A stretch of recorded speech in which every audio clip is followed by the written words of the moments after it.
कि जो जिसको जनता की रक्षा का, जनता की कोष की रक्षा का जिनको सबसे बड़ी जिम्मेवारी होती है, वही सरकारी कोष को लूटने में पूरी तरह से मशगूल है।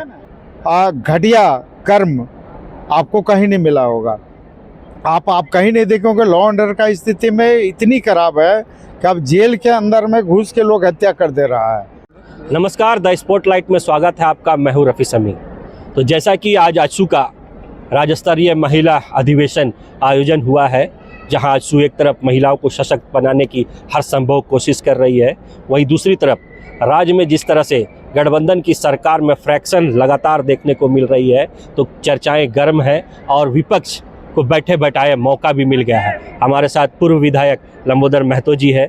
सर, जिस तरह से विपक्ष की जो भूमिका सत्ता पक्ष की जो अभी भूमिका देखने को मिल रही है, आपने भी सुना होगा न्यूज़ की अपने मंत्री ही जो नाराज चल रहे हैं, तो क्या लग रहा है आपसी तालमेल ही नहीं मिल रहा, तो राज्य की जनता के लिए कुछ काम हो रहा होगा? देखिए, इस सरकार पूरी तरह से भ्रष्टाचार में एकदम आकंठ हुई है और जितने भी सरकार में शामिल मंत्री और सारे सरकार में शामिल सभी लोग भ्रष्टाचार में लोग भी आकंठ डूबे हुए हैं। और जहाँ पर भ्रष्टाचार की बात होगी, आपस में स्वार्थ की टकराहट होगी, तो वहाँ तो यही सब होना है। और जो वर्तमान पर आप देख रहे हैं परिदृश्य जो उत्पन्न हुआ है सरकार में, इनका बिल्कुल यही है। सरकार में शामिल लोग पूरी तरह से लूट खसोट में लगे हुए हैं। आज पूरे राज्य के पूरे कोयलांचल क्षेत्र में आप देख लीजिए, इवन के कोयलांचल क्षेत्र से आने वाले सत्ता पक्ष के जो भी मंत्री विधायक हैं, सारे कोयला, लोहा और बालू की चोरी में लगे हुए हैं। एक सूत्री इन लोगों का काम है, चोरी करो, पैसा कमाओ। और उसी तरह से सरकार में शामिल मंत्रियों की भी स्थिति है लगभग। आप देख लीजिए कि अब आज ये तो एक चारा घोटाला हम लोग सुन रहे थे एक समय में, अब यहाँ पर तो ट्रेजरी घोटाला हो गया। ट्रेजरी घोटाला चारा घोटाला से बना। और अगर इसकी निष्पक्ष रूप से सीबीआई जांच कर ली जाएगी, तो आज राज्य के लगभग सभी जिलों में इस तरह के ट्रेजरी घोटाले हुए। और ट्रेजरी घोटाले में भी आपको जान के ये आश्चर्य होगा कि जो जिसको जनता की रक्षा का, जनता की कोष की रक्षा का जिनको सबसे बड़ी जिम्मेवारी होती है, वही सरकारी कोष को लूटने में पूरी तरह से मशगूल है। तो निश्चित रूप से ट्रेजरी घोटाला बात करें तो सरकार की, अगर हम लोग हर दृष्टिकोण से बात करें, लॉ एंड ऑर्डर की बात करें, तो ये झारखंड देश का एकलौता राज्य है जहाँ के मुख्यमंत्री जेल मंत्री होते हैं। और जेल मंत्री होते हुए जेल के अंदर में महिला कैदी के साथ बलात्कार की घटना होती है, गर्भधारण की घटनाएं होती है। इतना नीच कृत्य, इतना घटिया कर्म आपको कहीं नहीं मिला होगा। आप कहीं नहीं देखेंगे। लॉ एंड ऑर्डर का स्थिति में इतनी खराब है कि अब जेल के अंदर में घुस के लोग हत्या कर दे रहा है।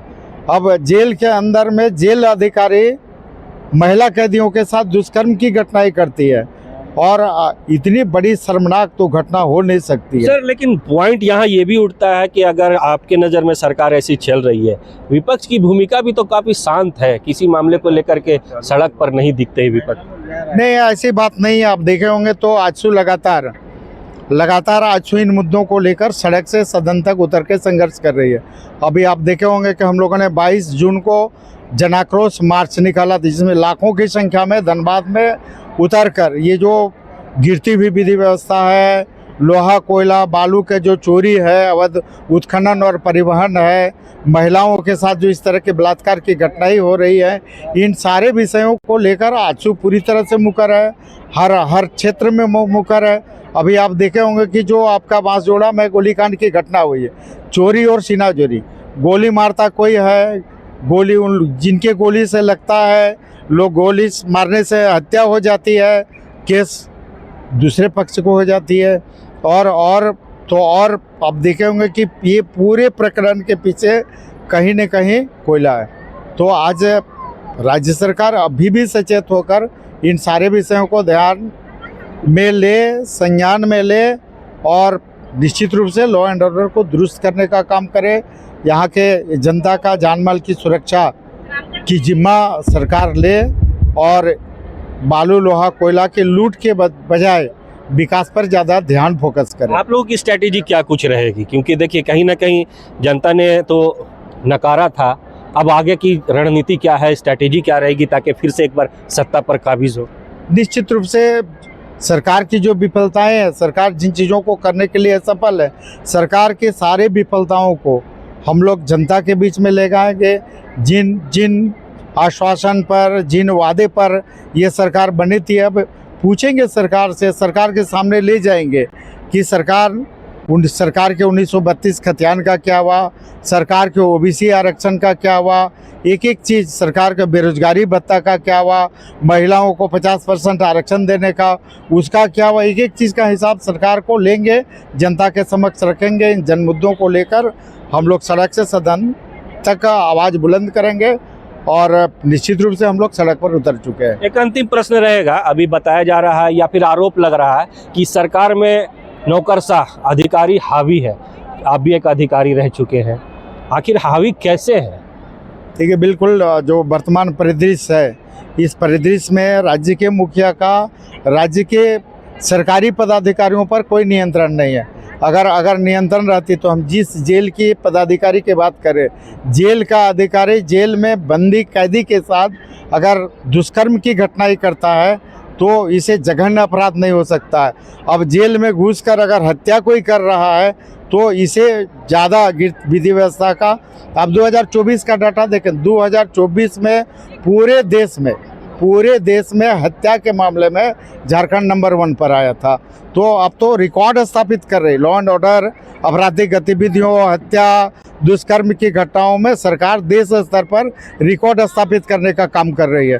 तो यही तो सरकार का उपलब्धि है। बहुत बहुत धन्यवाद। तो सुना आपने, ये थे हमारे साथ पूर्व विधायक लंबोदर महतो जी, जिन्होंने कहा है कि झारखंड में जिस तरह से सरकार चल रही है पूरी तरह से चरमराई हुई है, ठप है, जनता के हित में कोई काम नहीं हो रहा है। कई तरह के आरोप इन्होंने लगाया है, साथ ही साथ दावा किया है कि आने वाले 2029 में जनता के बीच जिस तरह से एनडीए की तालमेल बैठी है, इसी तालमेल के तहत आने वाले चुनाव में सत्ता पर एनडीए काबिज होगी। देखना होगा कि आने वाले समय में क्या कुछ होता है, लेकिन कहना गलत नहीं होगा कि आरोप प्रत्यारोप का जो दौर है वो जमकर चल रहा है। विपक्ष भी पूरी तरह से हमलावर है। सहयोगी संतोष के साथ रफ़ी समी।